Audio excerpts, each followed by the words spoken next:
Apyayantu mamangani vak pranaschakshu stotram mato balam indriyani cha sarvam. May my limbs grow vigorous, my speech, breath, eye, ear, as also my strength in all my senses. And then sarvam brahma upanishadam maham brahma nirakuryam mama brahma nirakarut anir karanam astu anir karanam astu. All is Brahman of the Upanishads. May I never discard that Brahman. May that Brahman never discard me. May there be no discarding. May there be no discarding of me. Let those truths which are set forth in the Upanishads live in me, dedicated to the self.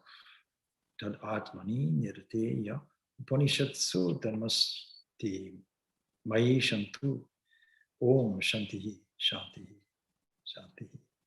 With those truths which are set forth in these Upanishads live in me, dedicated to self, and peace, peace, peace be unto all.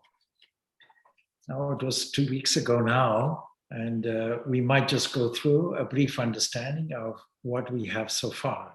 So please feel free to interact with me. This is not so much a talk as an interactive study. So the Kena Upanishad, as the Upanishad suggests, is oriented around a question, a very fundamental question, which overall amounts to this eternal inquiry. If I assume I exist, then the next question is, what is that? What am I? And what is that entity that everything operates by? What is that agency? And so Ganeshitam is the first question that is being asked, willed by whom?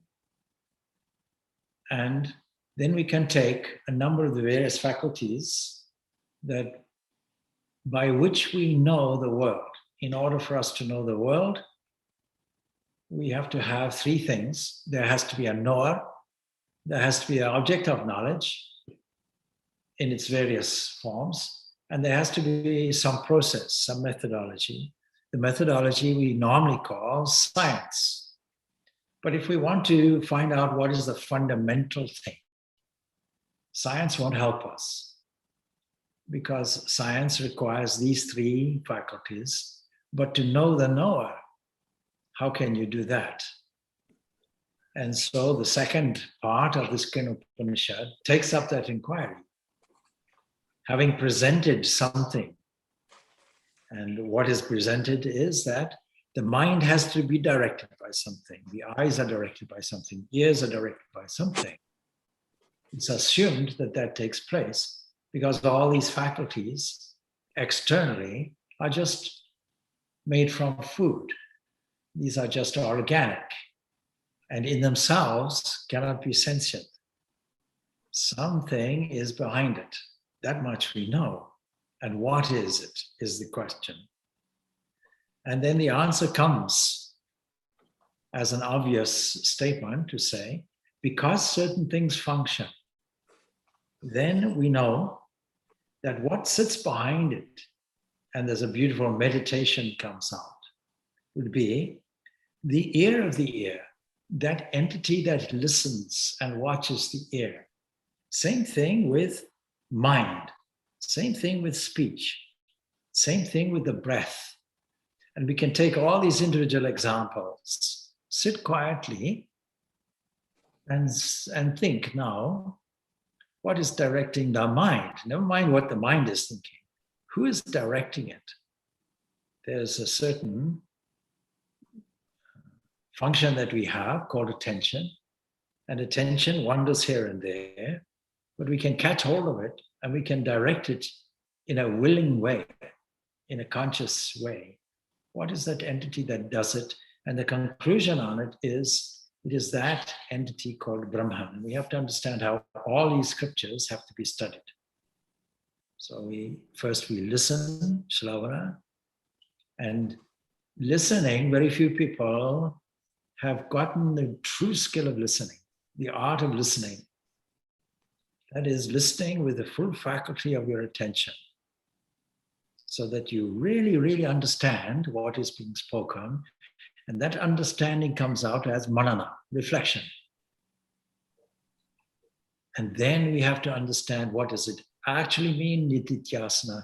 That is a kind of meditation on the Mahavakyas contained in the Upanishads. Because the condensed version of all these Upanishads are these great statements. Brahmasmi, Tattvamasi, etc. Consciousness itself is Brahman. So all of these statements are summary statements that on the superficial level we will never really understand. And it requires for us to go deep into this until the knower, the known, and the process really become one single entity, and that we call Brahman. And so, having said that and expressed, there's another important statement. The sphere can never be seen. The eyes will not see the one that is seeing the eyes themselves, or operating, as it were, through that. Just as you can never see yourself in totality, you can stand in front of a mirror. And just as even if you meet a friend, you won't know everything about the friend. You can see the outside. You can pick up some clues. Are they happy? Are they unhappy? Or somebody says, how are you? I'm fine. That the body language and the tone of voice and so on tell you exactly the opposite. You're not fine. When a politician says, in my humble opinion, we all know there's nothing humble about a politician's opinion. So in order to get a further insight is impossible. We don't know what that person dreamt last night. We don't know what they're thinking or feeling now. We have no clues or understandings about that. So how do we know this entity, this Brahman, if you just listen to all the principles without really truly understand the subtlety of this, then you might be inclined, you might be tempted to assume some things. And so we pick this up on the second chapter. Second chapter is really to do with, if you think you know, it's to do with highlighting something like a paradox, the inscrutability of this entity that we call Brahman. This is understood not just in the Upanishads, but anybody who has gotten to that point of inquiry, where we want to see what is the distinction between a lower kind of knowledge or a superficial kind of knowledge, or a knowledge that becomes objective, and what it really is. So in the fourth stanza of the very first chapter, we can see this anyad evatad viditat ato avidat adi. That what is known, this is other than the known. And also it is above, it transcends the unknown. And so this is what we have heard from those ancient people, a kind of modesty claim, which is put there, so that anything that comes out as truthful in this area has to be understood as not coming from an individual.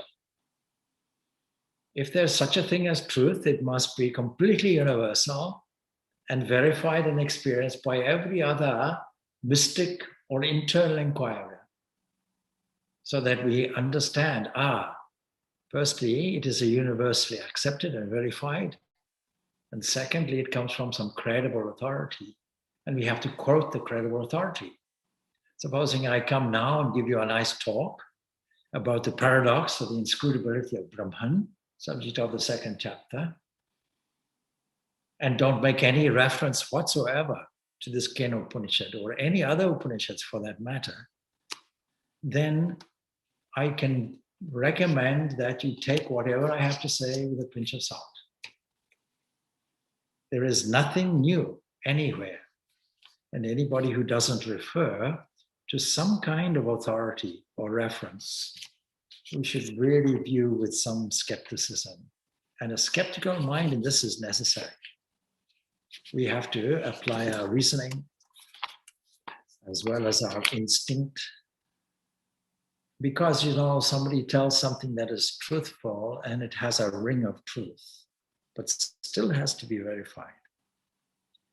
The beautiful passage in the Upanishad, the third section, it helps us to understand. You see, what is this Brahman is imperishable. That much we know. It's not telling us what it is. It's telling us what it is not. We know the things which are perishable are things made from parts and assembled.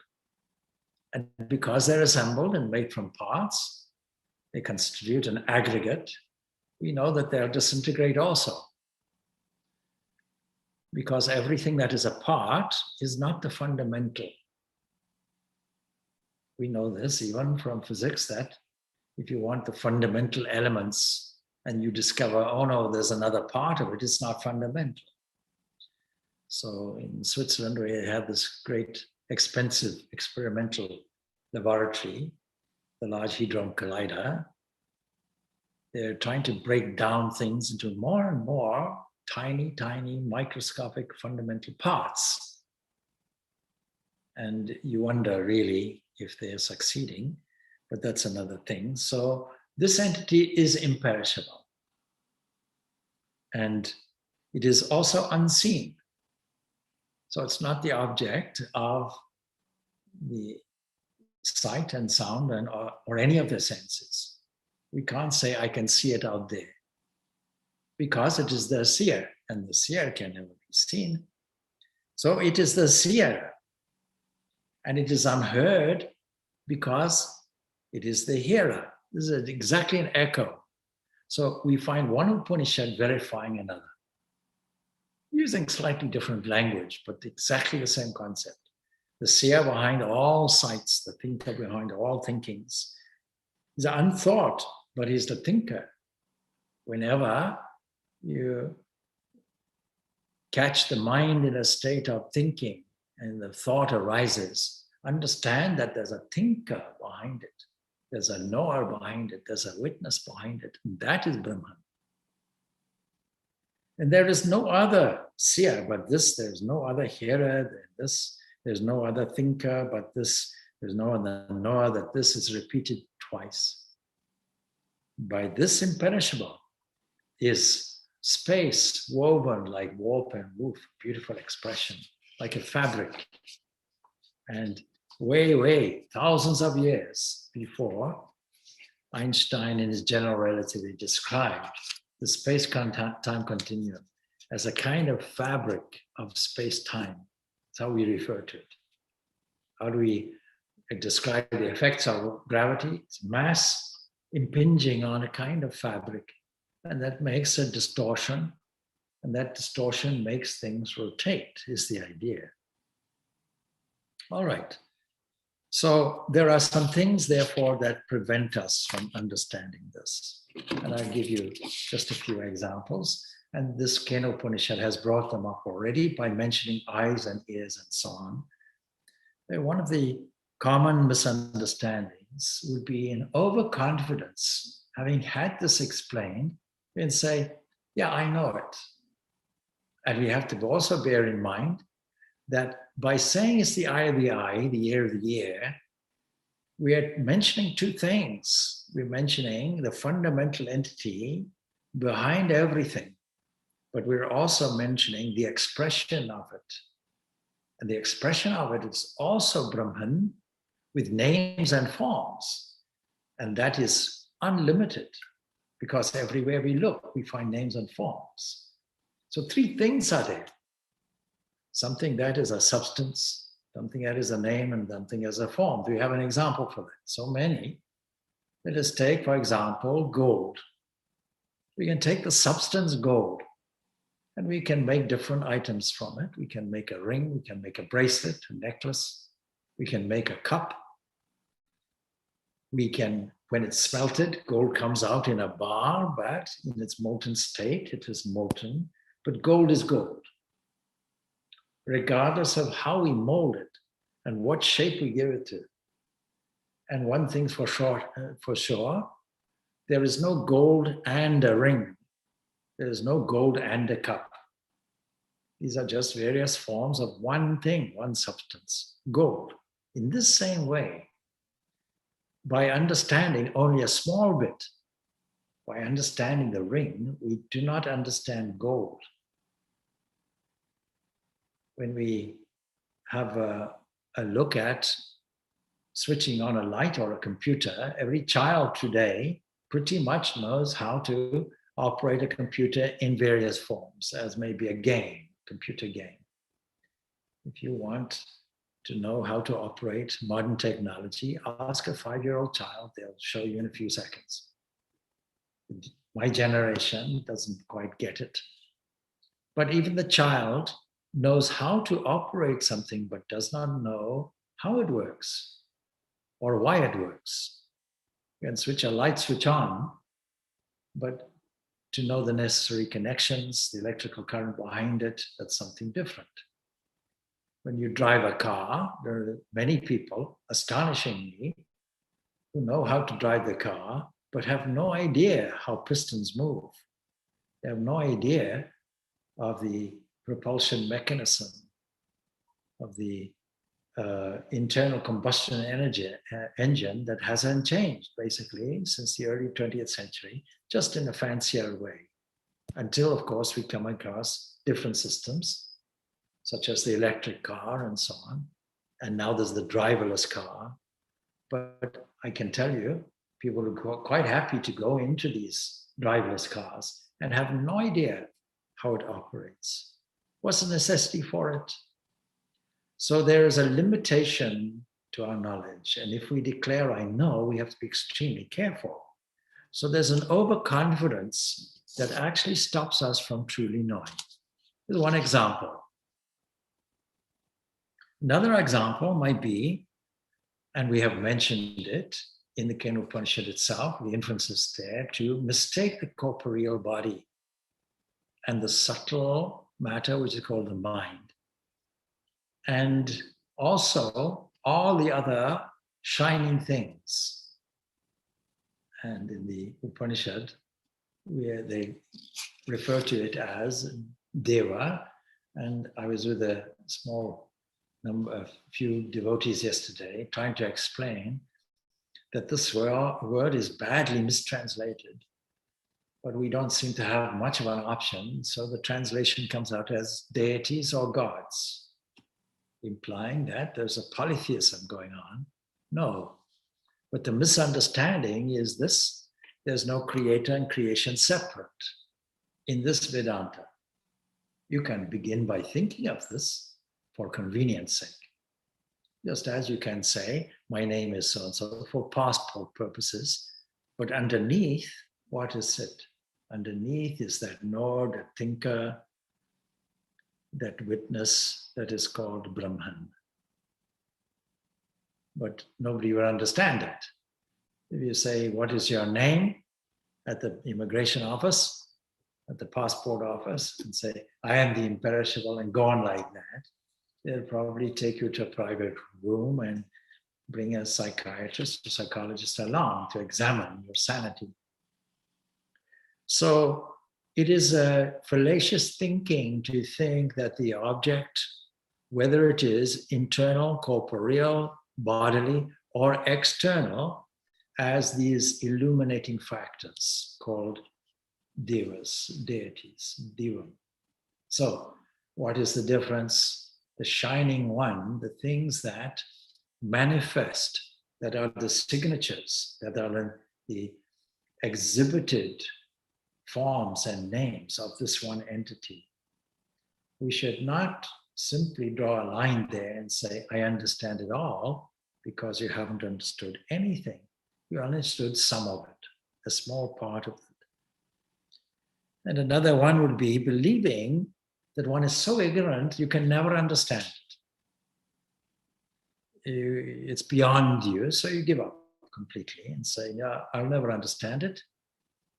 And it's a kind of excuse, really, believing one is ignorant of it, or that you can never be in any way an expert in it. And all of these are examples of fallacious thinking. they say it is so beyond the measure of our knowledge that we can never know it. That is also untrue. So it's neither knowable in the normal sense of the word, objectively, nor is it unknowable. And that therein lies the paradox. Unless the student misunderstands from the foregoing, part one, the stanza will come like this. Yadi manyase suvedeti dabham evapi nunam tam vita brahmano rupam. If you think that I have known very well, I have known this Brahman well enough, then you haven't known. And in fact, you've known only the very little expression that it has in the human body and the little expression that it has among these shining, revealing factors that is translated here as gods. And I'm following, by the way, this is volume 1 of the 8 Upanishads as translated, including Shankaracharya's commentary by Swami Purnananda. And I found out fairly recently that he was blind, or his eyesight certainly wasn't in very good condition when he did this work. And so he got somebody to read out the Sanskrit. He was a great Sanskrit scholar. And from there, he made the word-by-word translation, not only of these stanzas, but also the Shankaracharya's detailed commentary. And then goes on to say, therefore, Brahman is still to be deliberated on by you, because your knowledge is not complete. You only know a little bit here, a little bit there. Then you have to go in a little bit deeper and understand it until the unknown, as it were, becomes known by you. So this is from a very good teacher, because this whole thing is a student-teacher dialogue. And so, fearing that the disciple, says the commentary, to whom has been brought home the conviction, you are the self, which is opposed to the acceptable and the unacceptable, and which is Brahman, may jump to a conclusion, unwarranted conclusion. Oh, I know myself well enough. It means I can get by, if you read it in that way, that I indeed am Brahman. The teacher, with a view to dispelling that notion, says, if you think, and so on. And Shankaracharya, as with all the good dialectic commentators, will raise his own objection. The objection will go like this. Isn't such a firm condition as I know well enough, isn't it desirable to say I know well enough? That at a certain point I know this.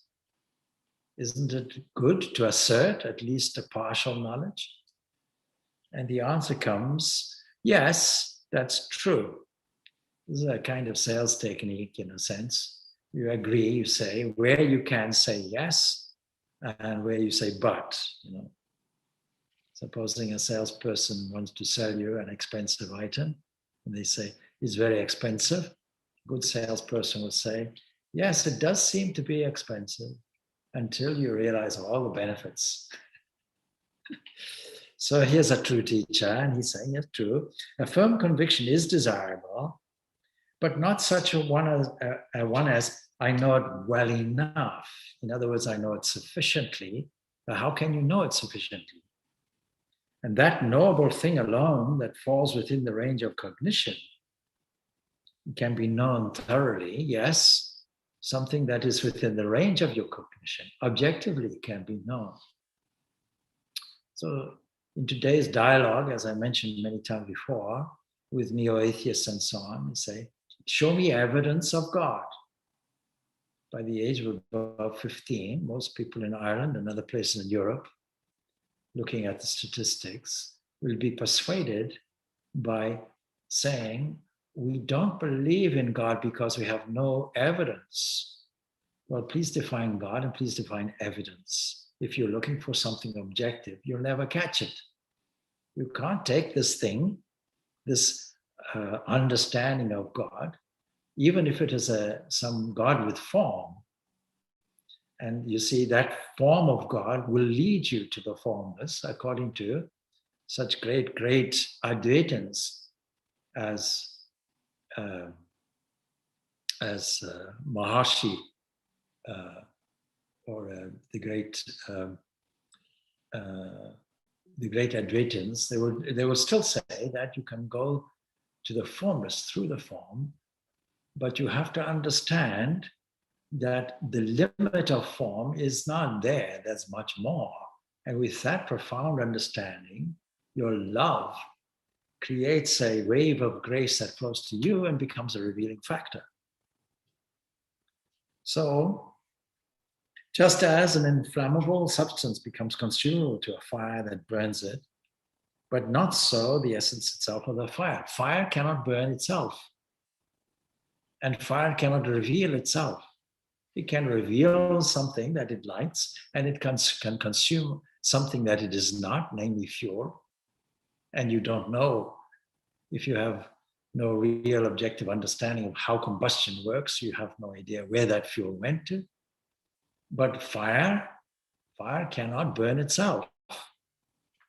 And so the well ascertained purport of all the Upanishads is that the personal self of each node is Brahman. That entity that is the mind of the mind and the eye of the eye and the ear of the ear and speech of speech and so on, that is itself your own inner self. And it is Brahman. There are no two things, self and Brahman separately. This is what the Upanishads declare. So here too, the same fact has been established in the form of an answer to questions in this text, beginning with that which is the ear of the ear and so on. And the same has been specifically affirmed, that which is not uttered by speech. It's not an object of our scrutiny. You can't put this entity in a test tube and see if it's acid or alkaline. Besides the positive conclusion, that is the traditional line of knowers of Brahman, has been adduced in this text, that is surely above or different from the known, and again it is above the unknown. That was said in the first chapter, first part of the Kena Upanishad, fourth stanza that we read out previously. So it's unknown to those who know well and known to those who do not know. And because of this, it's proper to dispel any person's, student, disciple, seeker's notion, I know well enough. For the knower cannot be known by the knower. Fire cannot burn the fire. The seer can never be seen. Just as in a mirror, you can never see your complete self, you can but see a reflection. And just as right now you can see the tip of the nose and the hand, bits and pieces and parts, you cannot see the human body physically in totality. And even when you meet another physical person, a friend, a psychophysical entity with this self behind it, you can never know the manifestation of the thoughts, the internal speeches, the domestic and social history of the person. You have no idea what the person is feeling or thinking at the time. And so it goes on, just as fire cannot be consumed by the consuming fire, and there is no other knower different from Brahman, to whom Brahman can become a separate knower. A separate knower is denied, and is denied by the Vedic text that I read out to you earlier from the Brihadaranyaka Upanishad. And so, therefore, see, there is no other knower but this. And therefore, the conviction, I know Brahman well enough, is certainly false. You cannot do it. And so, I think we can agree that the teacher is justified in saying that if you think, then you don't know. Your knowledge is incomplete. And if Perhaps you think in this way, then although the entity may be inscrutable, yet someone who is possessed of real wisdom can see it. Somebody who is free from desires. The fundamental obstacle to this whole seeing, ultimately, this whole subjective experience that can be verified experientially, that is therefore known. It's not that it can be unknown, it is known, but there are preconditions. You have to take off all the ignorance that's in the way. You have to take off the misunderstanding of your own identity.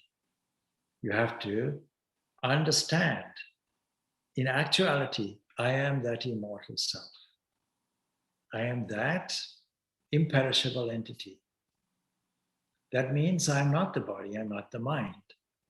And as long as there's a sense of embodiment, practically speaking, we are dualists. And for that reason, we can take a different approach, having understood the principles of this, and take a practical approach.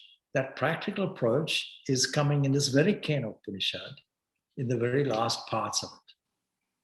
Because the last parts of it, by means of a story, gives you the other side of this. That is the immanent Brahman, the manifest Brahman. So how is it we cannot see it? Brahman by itself has no hands, no heads, no minds, nothing. But when adapters are put, it manifests through those adapters. And the one adapter, which is not only inhibiting, as it were, seeming to inhibit this imperishable, but is also acting as a manifester. So we can say it's not just a limiting adjunct, upadhi, but it is also a manifesting adapter. We have some example of that, yes? A light bulb is a manifesting adapter for the electrical current behind it. The electrical current itself is unseen. We only see it by its effects when we put an adapter to it. And every adapter will be different, manifesting in a different way.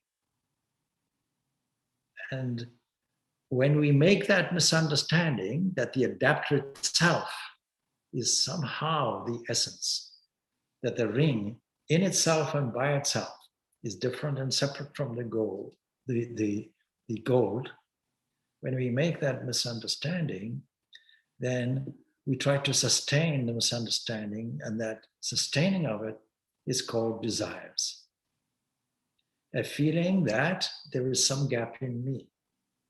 When a psychologist comes to help somebody, as it were, and establish what is your psychological condition, how can you make an adjustment, very often it's ignored, because the basis of all the pain and disappointment will be, I have an unfulfilled desire. Somehow I feel that there is some kind of void in me that has to be filled from the outside. But what does that be?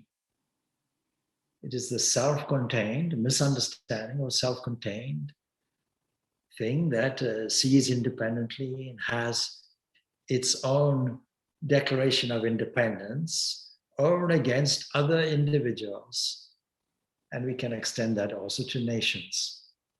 So culturally, we can say, nationally speaking, my country is this. Anything that threatens my country, I'll fight back, or I'll trade with this country. I'll be a friend of this one and enemy of that one. It's all really based on an expanded, a bloated form of this egoism. That is why we do this Enneagram and Essence of Truth. Second part we'll pick up next weekend. Because there's something in the way. And when we say that it is a sum total of individuality called personality, it is but a mask, that's all it is. Behind that is this seer, inscrutable. Unknown because we're looking toward the outside. Upanishad tells us that the senses are made to look outside. A wise person, reversing it, discovers this internal seer. So the person that is perceived in the eye, that is the self. And this is immortal, fearless. This is Brahman, fearless, because there's no second. And therefore, somebody who understands that will have the characteristics of fearlessness. The goal of this whole philosophy is to be abhaya, fearless. If we have desires on the one side, it's only because on the other side we have fears, even on the psychological level, not just the material level. The material level is only there to maintain the psychological component. I want to feel worthwhile. Okay, what will make you feel worthwhile? Well, if somebody praises me for the work I do, all right? And then what will be the evidence of that? The evidence of that is that I'm successful in life because I have a good house and wealth and a healthy bank account. And people will then think that better of me.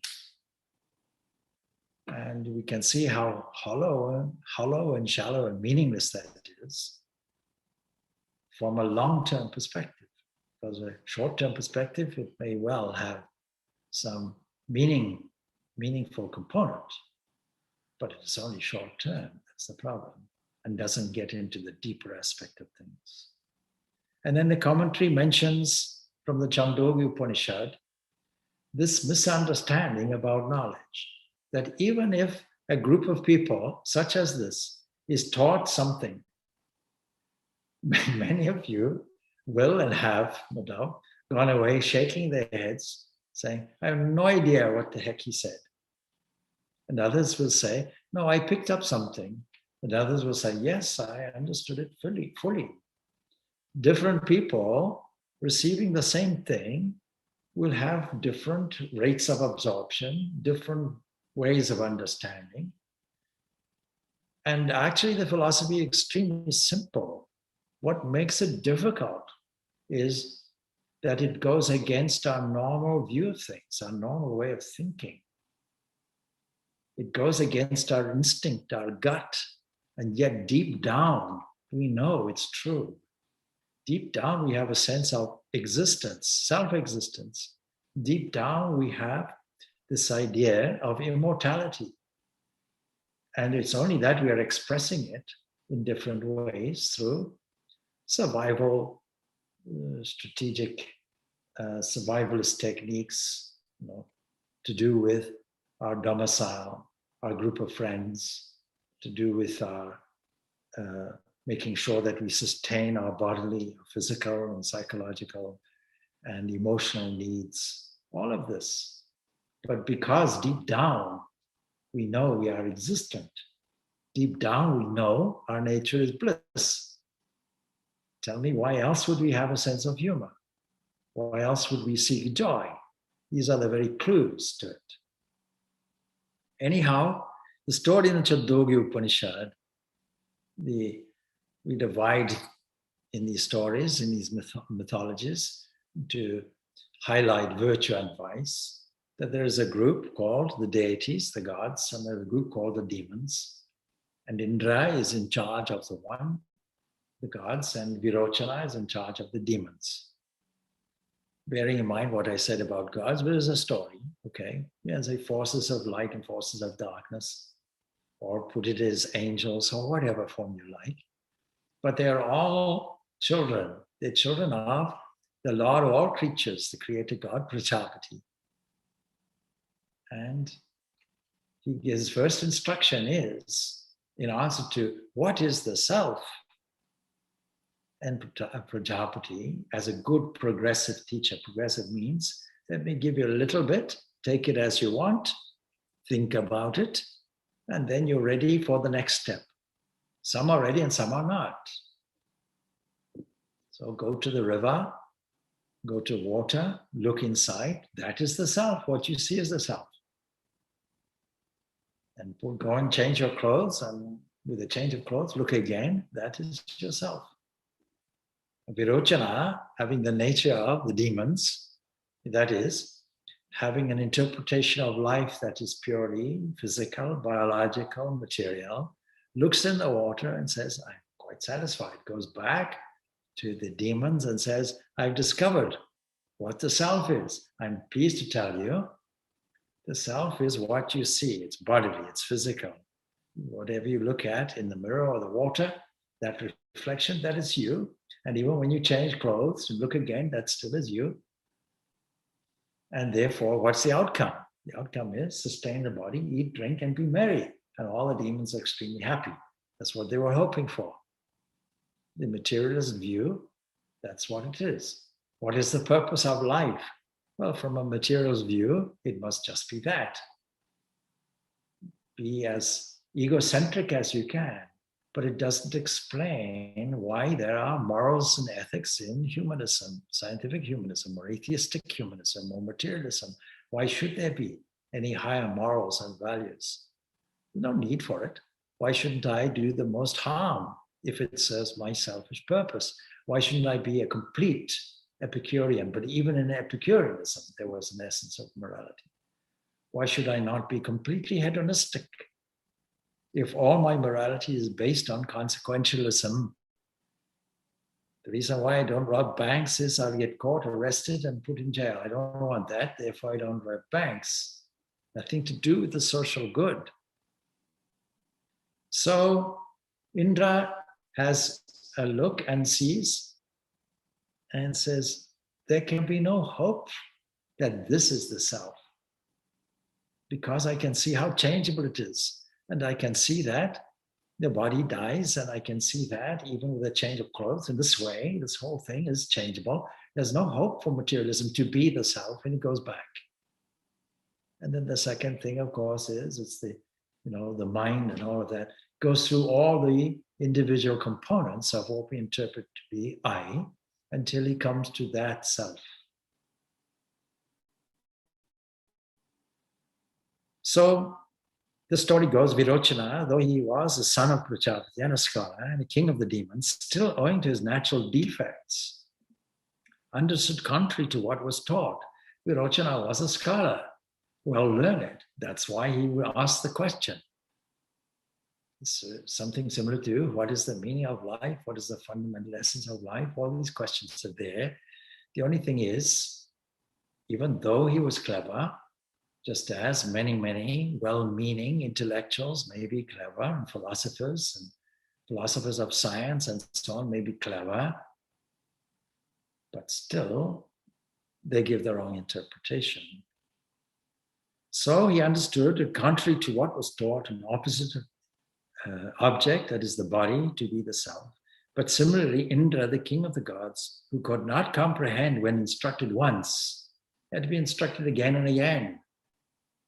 And for want of boring you to death, when I first arrived here, we were having studies in many different places.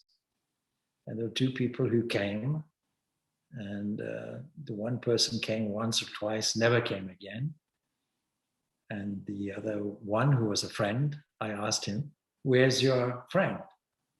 Or he said, well, he came and he couldn't understand a word of what you were saying. And so he said, I'll never come again. I said, oh, all right. And you understand? He said, no, I also don't understand a word you're saying, but I'm going to come again and again and again until I do. And that is the nature of a true inquirer, that you will repeatedly and determinedly, with great resolve, continue your investigation until you have found out. But you won't, on the first reading of it, as it were, say, either I know or I don't know, and leave it at that. So similarly, Indra, the king of the gods, who could not comprehend when instructed once, twice, and 3 times, did at the 4th stage, when his natural defects had been removed. That is, when the inference of every layer of understanding was revealed as inadequate. Then all of the propensities and desires associated with that layer had to go. And this is called viveka, discernment. And discernment therefore leads to a detachment. If I see the hollowness of some behaviors or of the material things in front and decide that these are not worth pursuing in the same way, with the same enthusiasm that I did previously, I can drop it off. I can leave it off. And so that's what happened. And at the fourth stage, when his natural defects had been removed, realized the same Brahman that was spoken of at the very initial stage. In ordinary life, also it is seen that of the disciples, hearing from the same teacher, someone understands accurately, someone inaccurately, someone contrarily, and someone nothing at all. And so what more need one speak with regard to the knowledge of the real nature of the self, which is beyond the senses? And in this matter, indeed, all dialecticians, whether they believe in the existence or the non-existence of this immortal self, this Atman or Brahman, have got their misconceptions.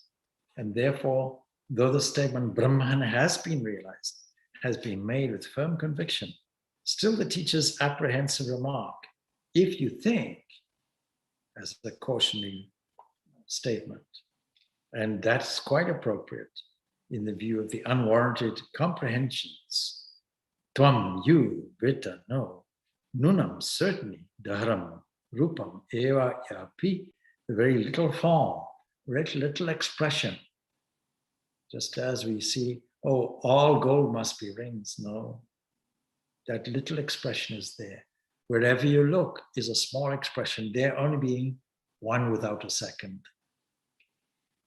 And then, so that brings, are there many forms of Brahman? Yes. If you understand a little of this, a little of that, are there many different forms and shapes and manifestations of gold? Yes, there are rings, there are small statuettes, there are cups, there are many, many different forms because gold is malleable. And so the answer comes. Anyway, then the next thing really the question would be, how is Brahman known to you? Let me test it out and then listen. So that leads us to the second stanza in this particular section. We'll go on with the next two stanzas of this section, and then I'll open it up for comments and questions. So let us see. So the next thing will go like this. Naham manye suvediti nona vediti vedacha. I do not think that I know it well, says the disciple. Nor do I think that I don't know it. And he who among us knows it, and he too does not know that he does not know. Now, this is a kind of paradoxical style that is wonderfully used in Buddhist koans also. Let's take this one off. Buddhist koans also. And so we can see that by giving double negatives, we truly understand what is meant. So the commentary also says, it's not contradictory that I do not know, I know. And also, we can put in also for ease of our understanding, I don't know as well. In other words, this is the paradox that is being put. So I know in principle that such a thing is there, but now I have to do away with all my desires. I have to now purify the mind so that a revelation comes through by itself. Then I can say that I don't know it in the ordinary sense, but I know it in its fundamental sense. And also, here is the paradox. The knower cannot be known. The seer cannot be seen. And so if you understand that actually it seems to be a paradox, but it's not really. So the inquiry has to go deep.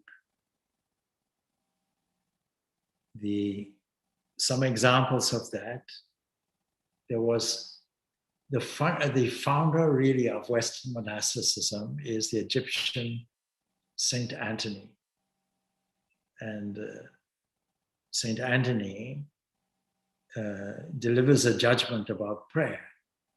And he says this, that prayer is not perfect, in which the monk, that is the person who has decided to pursue these inquiries in depth, in an isolated and intense way, giving up everything else for this pursuit, so that understands that prayer is not perfect, in which the monk understands himself or his own prayer. A remarkable thing. I don't understand either myself or in this capacity for knowing, is another way of saying it. The great 5th century Dionysius, the great mystic and philosopher, he says, there is that most divine knowledge of God which takes place through ignorance. That is, somehow what I'm about to discover or discovering doesn't register in my normal understanding. In the union which is above intelligence, that is, it cannot be intellectually dissected or understood, because it's above that. It's above and beyond it. When the intellect, quitting all things that are and then leaving itself also, is united and to the superlucent rays, is the translation.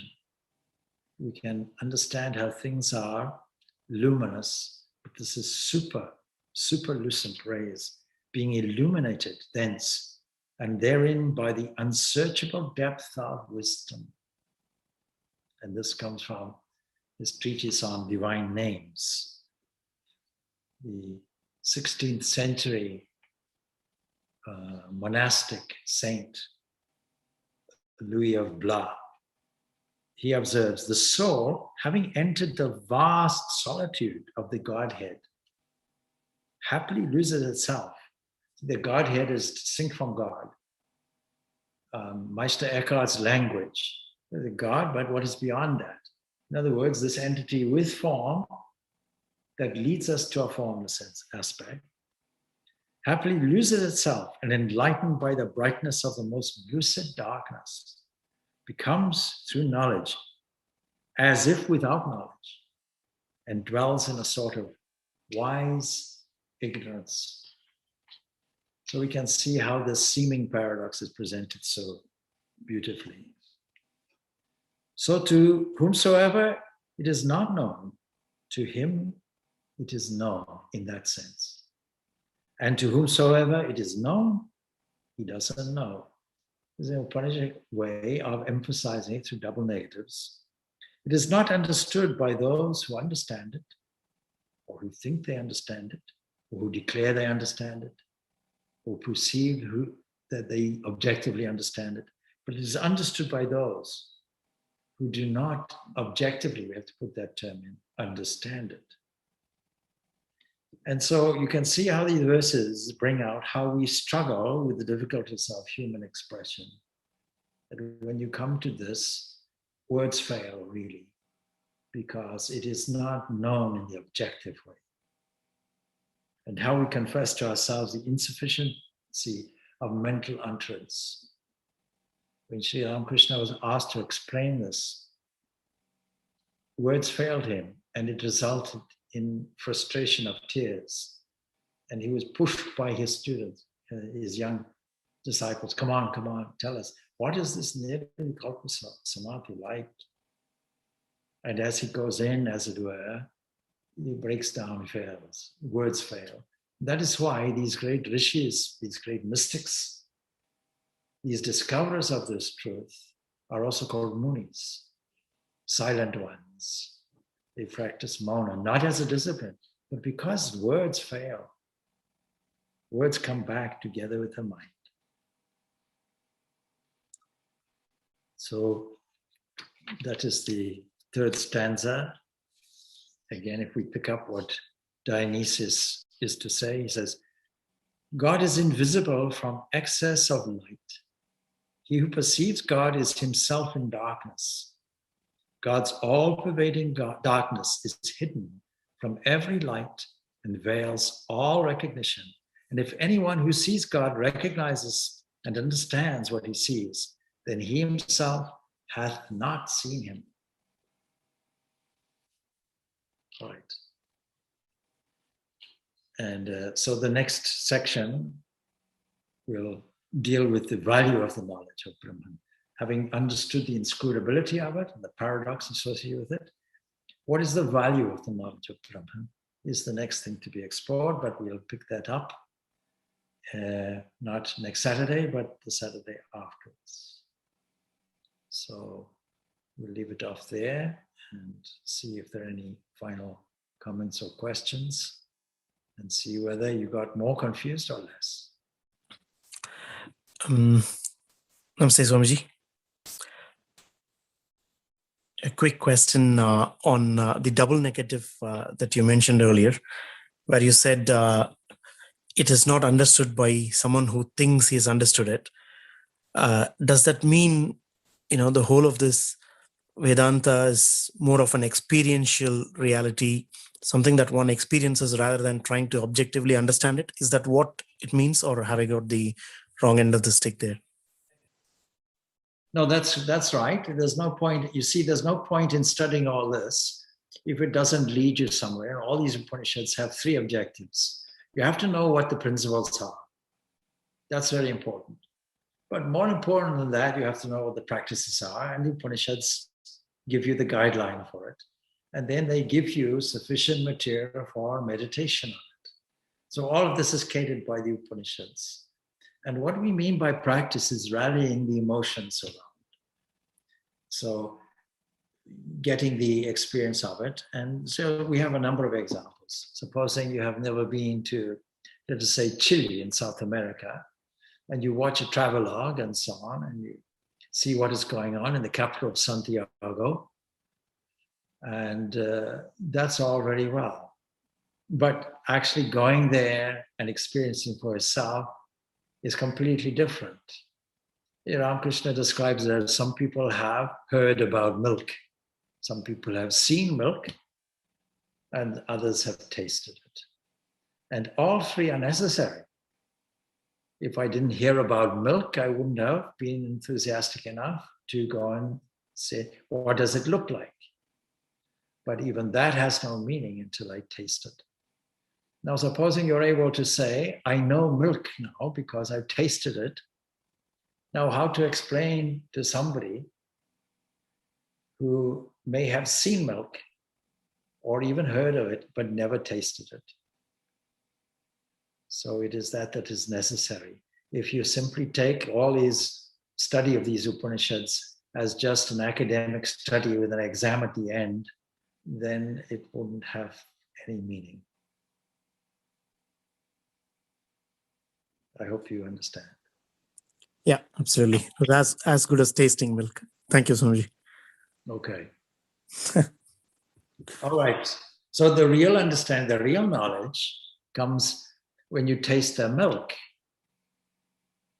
But you see, the milk that we are tasting is not, this is only an analogy. All analogies are flawed because they're all objective, external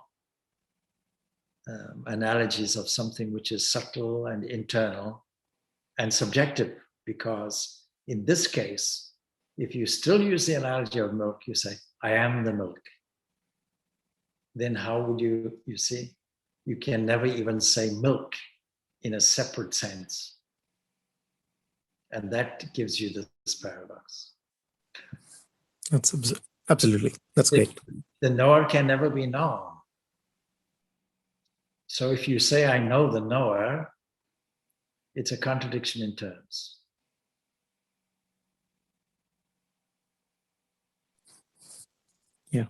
Yeah.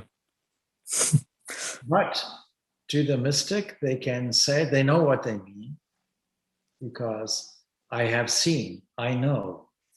This is the language that is used, but it is not in a conventional sense. It is in a convenient sense. How will I tell somebody? Have you seen God? Yes, I've seen God. That question and answer can take place. And I can also say, you also can see God. You see, this was the drama that was played out last week, isn't it? Yeah. The week before. So that's okay. That can be told. But whether a person understands it, see, that's different. You might well get the misunderstanding that God is something like a traffic on the road, or a tree, or a flower, or something like that. That will be the misunderstanding of neo-atheists who say, can you give me evidence of God? And then they even make it more absurd by saying, I will believe in God if his name is written in the sky, or something like that. But you see, then that wouldn't be God. And in that same way, if you say that the knower can be known objectively, we have to look for another knower. And then we have an infinite regress, which is philosophically unsound and undesirable. All right, good. We'll leave it at that then. And we'll pick this up, not next week, but the week after. Yeah. All right, good. Shanti, shanti, shanti. Peace be unto all.